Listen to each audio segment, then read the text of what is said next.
Hello, everyone. You're welcome to our Student Spotlight series, where we are spotlighting students that have done exceptionally well. In this series, we are looking at people in the tertiary institutions, and today we have somebody really special. His name is Ayomide David Balogun. So, hi. The prof. Oh, the prof. Sorry, The please prof. add The that. prof. The prof. Okay, The prof. the prof. Please add The that. prof. Okay, you're welcome. Thank you so much. I'm grateful. Yeah. So to get started, we'll just want you to tell us a little about yourself. Yeah, how your life was growing up, and then your academic journey. Just briefly. As you all know, my name is Ayomide Balogun. They call me the prof. Yeah, the one and only prof. They are prof. They will say prof, but I am D. That word D. Yes, I am the prof. So academic journey was, I did JUPEP. So I started with JUPEP, I didn't get admission through JAM.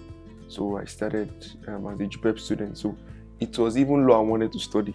So law was 14 points, but I had 13 points. So that's why I studied mass communication. So when I got into mass communication, I was like, since I couldn't get my law, this one will be a first class. And now starting with 200 level first semester, my GP, I didn't start with the first class. So I was like, very good. Like, yeah, you think you know it, but at this point, I have to tell myself that, you don't know anything. They're just calling you prof.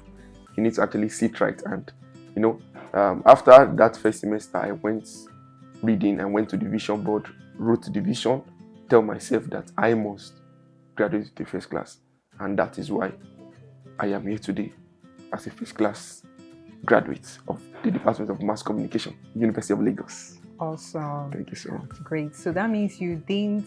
You started out with a 2-1, Yes. and then you moved on to a. But first, before you got the 2-1, did you at any point have and think about, I'm going to graduate with a first class? I just want you to tell us like that story. It was. I think if you look at my video, there was a video where I did my matriculation and they were asking me a question, and I was saying that I want to graduate with first class. So the vision has been from the onset that it is first class or nothing, first class or first class. Okay, yes. Great. So now just continuing the journey, at what point did you realize that you were on track for a first class? Tell us about that experience. At what point? I think the point was when I didn't get law. Okay. And I was like, okay, I didn't get law. And it has always been a thing of joy for me when I knew about this whole first class journey. Like I wanted this first class because there was one sister then, one auntie in our neighborhood. I always go and meet for mathematics. So when her mommy, I think it's her mommy that told me that she graduated to first class. So that thing, in fact, when I had first class, I was thinking that if you have this kind of maybe GP, they'll put you in one class. Then if you didn't meet the class, they'll remove you from the class. They'll go back to the you'll be going to the second class. So that's how I thought of I thought of first class like that.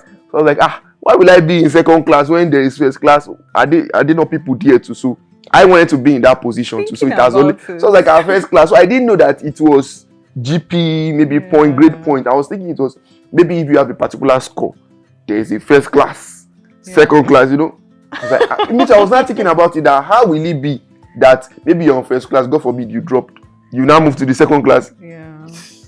So yes, it has always been from my secondary school days that since when I knew about the first class, they said I wanted to. It has always been. Awesome. So looking at your journey, what habits or routines helped you to maintain this great academic performance? The thing is, when we talk about habits, habit is a continuous thing. Like you develop some attitudes. Those are the things that actually translate to habit. Okay, reading is the first thing. Okay. There's someone said that if you meet a professor and you meet him that say I want to be like you, the first thing is going to tell you that how well are you reading. Okay. So we will continue to talk about the reading aspect. You need to read your book, but it is now different. You reading. Do you read smart or you read hard? That's where it comes to play, because if you are reading smart, that means you have to look at past questions, look at the lecturer style, ask questions. How is this lecturer marking? There are different ways for for people to have a first class. It's not about you just reading. Yes, people are reading, but why is it that okay we are all reading? Why is that there's no the same result if we are both reading? So that means there are things that people are doing differently, and that's where the lecturer style comes into play.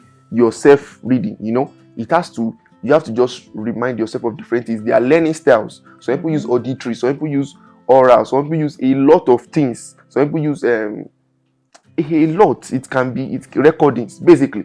So my own habits that actually helped me was number one, read that we can continue to talk about that, and number two is that I teach. Like I sometimes if I'm reading, I read as if I want to go and teach. In fact, as if I want to go and teach. I know they will call me to come and teach them. Wow. So that I can't mess up. So I'm going to teach you. I can't just come and be doing me in your front. And they will give you money to so I can't fumble. So I must read so that I understand to teach you. So that's how I read. So that teaching tool actually helped me too. Those are the habits I cultivated. Okay, great. So just to recap what you said, you talked about different reading styles. Yes. Right, then you talked about the lecturer style. Yes. Something to note. Yes. You said read smart. You also talked about reading as if you want to teach. Yes. I think those are things that are really remarkable. So many people assume that first class students don't struggle. They just go through like they are just doing well, right? So what challenges do you face? If you can point us to about maybe one or two challenges one us through the experience and how you were able to overcome them. I think number one, I think is every student is the whole sapa kind of you can't read on empty stomach. Wow. Some days that there's nothing. Thank God to my friends. And there's so many challenges because that is why when they call somebody victor, it's because someone has fought battles. That's why they call you victor. You understand? So there's so many challenges, like financial challenges, part of it. Days that students, Gary was lifesaver. You understand? Wow. So and that thing was academic challenges too. There are some points. I think in my 3 level second semester, I recorded the lowest GPA ever, 4.3, and I was so sad. So another one was students, like what will I say, peer, should I call it? I will not call it peer pressure, like challenges. Like I was going for election that time in my 3 level second semester. So I wanted to be the first DE president because I came in through JPEP.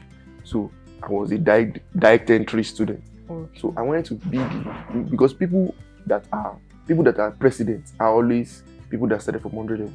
So I wanted to be the first direct entry student and president rather. Then it happened that there were so many backlash against me. So they said that somebody said that the Judas in our class, she remembered that Judas Iscariot committed suicide. And I was in the library that day. As I saw that thing, tears rolled down from my eyes. And at that point, that spirit just said, okay, it's true now. See what they are saying. And I was in the library. Lagoon front is just there, God forbid. So it really pained me. It really shaped how I see people, because me myself, I'm a kind of person that is jovial, I'm free spirited. I don't put anybody in my mind. When I saw that for one semester, 400 level first semester, I didn't talk to anybody. Wow. Like I really marked their face to the extent that I was the assistant class rep. At a point, if we were sharing group, those people that really hurt me, I will now put them in one group together. I will put them so that they can do their assignment themselves. It was just a whole lot, but we thank God, and that's just it. The financial, academic, and people too. People that actually. That's why I said if they call you a victor, it's because you fought some battles. And we were able to overcome them. Yes. Okay, so how did you stay disciplined? Right. What motivated you through your studies? I know you've shared some of the habits, but let's look at how you stay disciplined all through. Yes. So number one was the vision board. I will repeat that thing. It's the vision that I have this thing. So anytime, once you've seen your results, especially when you did well, you'll be like, yes. So that result alone shape you. Even though when I saw that my result was bad, it also shaped me too. Because someone said, if something is good, it needs prayer. If it does not good, it still needs prayer. So at that time, when you feel that you're on that first class, the prayer should be that, let me graduate with it. Yeah. Because there are some people that started well, that didn't end well. So people did not start well, like me, that ended well. So if you start well, the prayer is that you should finish well. And if you didn't start well, the prayer that is yours, you should finish well. So the vision board, and also my parents too, someone say, I promise I'm my first class. I promised them. I was like, no, I must bring this thing home, because it has always been my, joy that I must make my parents proud. Yeah, so the vision board and also my parents were also the things that made me disciplined. Looking back now, what do you think made the biggest difference in bringing you to where you are today, or the big differences? What are those significant things that happened? Okay, number one, I stay with a professor. I was privileged to stay with a professor. So, and looking at his journey, he was the best graduating student at that time in Yabatek. So his life too showed excellence. And I'm like, I can't be with this man, and I too won't graduate with something tangible. So he was the one who actually, because his children too, his child was the one who drove from London to Lagos. That's Pelominobi. So I was like, I can't be with this person, and I will not, do very well. And I really thank God. So that alone actually shaped me, because every time he's always asking me for my results. So if you don't do well, he's sending you out of the house. Wow. So that alone put pressure on me to actually do well. So that's the person of Professor Pastor Nubi. I really appreciate him. He made that big difference in my life. Yes. Okay, awesome. So as a person, he was a possibility, a mirror of possibility for you, I would say. And then secondly, he was concerned about you, asking about your results. Yes. I think those are the significant things. Amazing. So now we are rounding off. All right. So what advice would you give to students? Because graduating with a first class is what most people, I would like to. Not everybody do, but most people want to in their heart of hearts. Right, but what advice would you give to them? Just summing it up. What are the biggest things you would like to say to students? Number one, don't give up. Don't give up. There are so many stories to be told. I didn't start with the first class. So people have lost hope. So people tell you that it is in under level you can get your first class. So are you telling me that if I miss it in under level, I miss it for life? So people had their first 5.0 in their 400 level. Don't give up. The only thing I see about that is that the 100 level is the best time, and let's say the easiest, if there's anything like that, easiest time to get that thing, because it's the foundation. So don't give up. I didn't start with it, but I finished well. So the goal is you finishing well. Another thing I will tell students again is that they should be intentional. Most of them, they are not intentional about it. You just say it with word of mouth. The Bible says, many are called, but few are chosen. If you ask everybody on the level, when they just enter, I want first class. But how many people later graduate with it? That's the question. So they have to be intentional. There has to be that spirit of intentionality that I must and will. So I feel that once that intentionality is there, everything works in place. Discipline just becomes like, once you are intentional, you have that goal in mind. Come on. And your attention span, because one thing about our attention span is that it's too short. You are in a class of 2 hours. Once it's already like maybe 45 minutes, you want to sleep. The lecture should round up. You can't move like that. You can't. I know that, sometimes the lectures too can be boring, but at the same time, let us stretch ourselves. Because it is not, when you receive first class, it is not easy. Just as in any other field too. And I'll relate it to any other field. And that's where I'm going to stop. So first class, when we say first class, we box it to academics. It can be in business. It can be in ministry. We have a lot in ministry.